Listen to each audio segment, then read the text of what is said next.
Yeah. Hey, what's up, Kevin? You actually do that for us? Hey, who are you talking to this talking to time of the Kevin. day? No, Kevin who? Hello, Kevin who is Williams. this?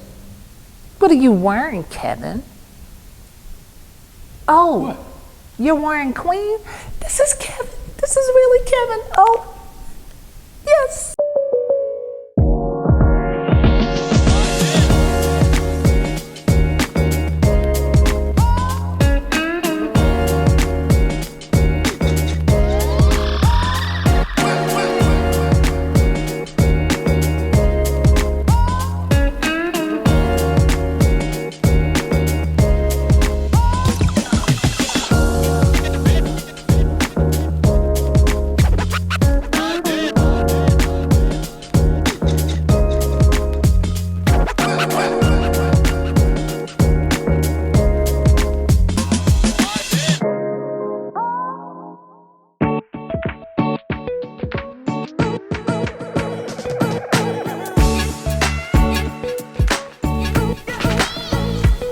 Hi, everybody. Welcome to another episode of All About Art with ENS Gallery. I'm Kathy. And I'm Walter. And what are we doing today, Kathy? We are going to be talking with the phenomenal Kevin A. Williams. Kevin, whack. That's right.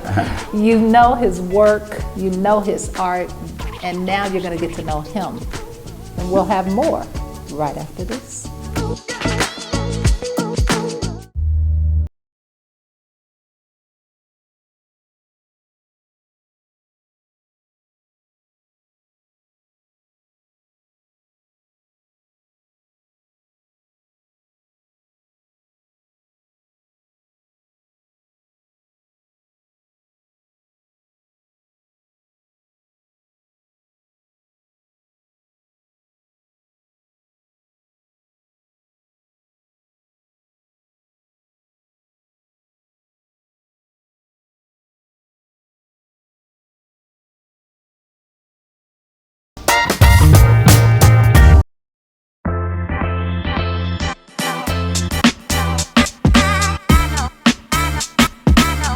Time to buy some art. These are limited edition giclée prints on canvas hand embellished by the artist. First, Harriet, 33 inches wide by 57 inches high, 3200 framed and shipped, edition size 25. The Right, number 1, 57 inches wide by 30 inches high, 2500 framed and shipped, edition size 100. Dear John, 32 and 3/4 inches wide by 57 inches high, 3100 framed and shipped, edition of 35. This House Will Do, 41 inches wide by 29 inches high, $1,350 framed and shipped, edition of 44. Queen, premium edition, 44 inches wide, 66 inches high, 4,700 framed and shipped. Call 568-2005 to purchase or visit us online at ensgallery.com. And as always, thanks for saying yes to ENS. Hey guys, welcome back, and thanks for rejoining us for our very special guest. Walter's going to tell us about now. Who you talking about? Kevin Williams? Kevin Whack. Williams. He's here in living color. Hey, man. Hey, Kevin. Hey, how's it going? How's it going? Good. Good to see you. Likewise. Oh, all right. What you been up to, man? Man, just painting, creating, artist life. Well, No tell our complaint. viewers a little something about you. Yeah, I was born and raised in Chicago, on the south side of Chicago specifically. I've been working as an artist since I was 16 years old. Okay. Yeah, started with small businesses in my area, Black-owned businesses actually. Went on at 19 to start doing artwork for the hair industry, cosmetology industry. Worked for Soft Sheen Hair Products as a cosmetology illustrator. Did paintings and drawings of women and hairstyles. Went from there to create my own urban line of open edition prints in 1995. And grew to become a fine artist about 12 years ago. Started a new line, and it's been doing very well, very collectible. Thanks to you guys, we've been doing some big things. All right. Well, what a lot of people don't realize about you, we have a lot of wonderful self-taught artists, but some would consider you a prodigy at an early age, and you said no to a lot of the major institutes that you could have easily gone to school with. So tell us about that journey. Well, as far as, the education, the schools that desired me to come to learn there were based in New York. And at the time, my parents just really weren't, from migrating from the South, from Memphis, they just weren't really on board with the New York move. So once I stayed in Chicago, went to the Art Institute of Chicago, it was cool, but I was so amped up to go to New York. I was really ready to, to go to the Art Students League in New York, who was the one that offered me a scholarship. So went to the School of the Art Institute, left there, went to Columbia College there, studied illustration for a year and a half. And at that point, I kind of bowed out and tried my hand as an entrepreneur. I see that the latest piece, Dear John, how did that come about? Well, the Dear John piece, when he transitioned, it kind of really affected me because he was someone that I met, but I met him in such an odd way that I really had a chance to really tap into his energy. And it's a quick story, but we were in a McDonald's. It was just the two of us. I was in line in front of him. I turned around, saw it was him, and thanked him as much as I could for everything he had done, and I gave him my space in line. It was like the only thing I had at the time. But when I shook his hand, I could feel his energy, and I was just seeing flashbacks of everything that he probably had seen.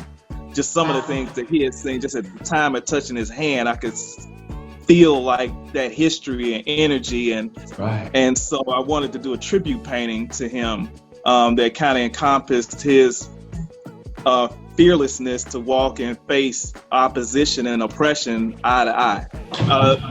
The photo of him being beat is a very famous photo. But what I wanted to do was to really focus more on the walk, to walk into an unknown scenario and to be willing to face death face to face. And, there wasn't any camera phones or no cell phones. You just going down this bridge and you walking into like pure evil. And that was a very powerful thing to me, was to be able to step back and see them walking up to the state troopers. Wow. And so the drop of blood is symbolic that blood was shed after that. His blood was shed after that, but I didn't want to focus on the beat down as much as I wanted to focus on the courage that it took to walk into that. The black paint, the background of this painting is like a abstract where I try to capture the energy of the integration of America. And so the white paint and the black paint come together and they clash. The black paint is actually rising, it's elevating from the bottom. And that's just us as a people stepping forward and taking a stand and rising together as a people. Wow. The gray areas that the black and the white paint make start to show the integration and the alliances with non-blacks in our fight and our quest for equality in this country. And when you talk about courage, at the opposite end, at the top, for the blood that was shed, you have the medal Obama gave him. Yeah, the Presidential Medal of Freedom. And I thought that with this piece, just with a couple of elements, I wanted to show the journey, the bridge itself, physically and literally and symbolically. And so the bridge, going from someone that, as in his words, put himself in good trouble. To cross that bridge, and then the crossing of that bridge, led to the him becoming a congressman and being honored with the Presidential Medal of Freedom. Most of your art, it seems like it's well thought out or well researched. We look at Queen and what you did with Queen. Tell us a little about that particular piece. with Queen, it literally came to me as like a movie. I mean, when it came to me, it was so strong. I dropped everything and painted it. I literally dropped everything I had going on, and I was like, man, I got to paint this like right now. Some pieces can come and they're that strong. Queen was one of those pieces as a male, to produce a piece that inspires and speaks to women all over the world is a very humbling thing to have happen. And so the chains and the releasing of the shackles became symbolic to women for different reasons. It may have been bad relationships. It could have been vices. It could have been a job they were stuck in, anything. And I was getting letters and DMs about this painting that it had touched so many people in such a strong way. But you've been a part of people's lives for longer than they even know. Right. Yeah. Some people, they know you, but they don't. We bring out your old calendars and say, this is this guy. And they say, I remember him. And so that earlier work, it was just such a bold voice because, I was broke, for one. And you're creating because, it's like you're screaming when you're creating at that level because you're trying to actually get seen for the first time. Right. And so before that, you pretty much are being overlooked as the art, because it's organic, as it grows. That initial work put me on the path that I'm on now. It was bold. It was unapologetic. It was free. It was liberated. And so now I'm able to create an imagery of a different content or a different narrative that has those same ingredients. So, having said that, what's next? Don't give us the full detail, because I know how people like knocking you off. You got to be one of the most knocked off artists in the industry. I think that what's next is based on, what's next in life, what's next in love, what's next in your day. Just based on this, these times that we're in. So, at some point, people, they may need a break from that, and then I may do something that's not as serious, just to break the tension of society. They may just want to, hear a fast song for a minute. You know what I'm saying? You kind of, art for me is just been a very strong vessel to my content as a man. And so as a human being, I don't try to force it and project it. Like, I'm working on a Buffalo Soldier piece and some other things I'm working on that I haven't addressed before. And that piece is called A Soldier Story. I think it's going to be a pretty dope painting. We could talk to you, like I said, forever, but on that note, we're going to have to thank you. Thank you so much for taking this time out of your busy schedule to chat with us. Thank you for having me, and thank you for everything ENS has done. You've been just a good, relationship, but a beacon of hope for the community and the culture, and great custodians of developing and manifesting collectors, and a lane for artists to grow into immortality as well. So we thank you, and I thank you personally.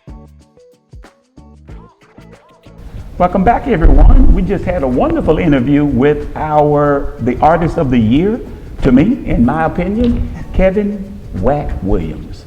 And I think that his art is some of the best stuff I've seen in a while.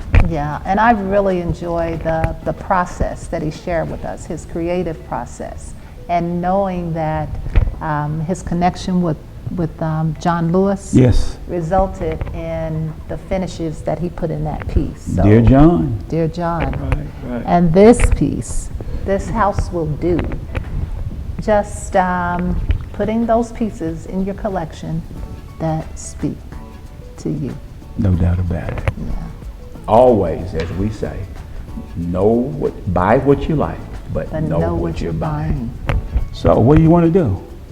Well, as always, thanks for saying yes to ENS.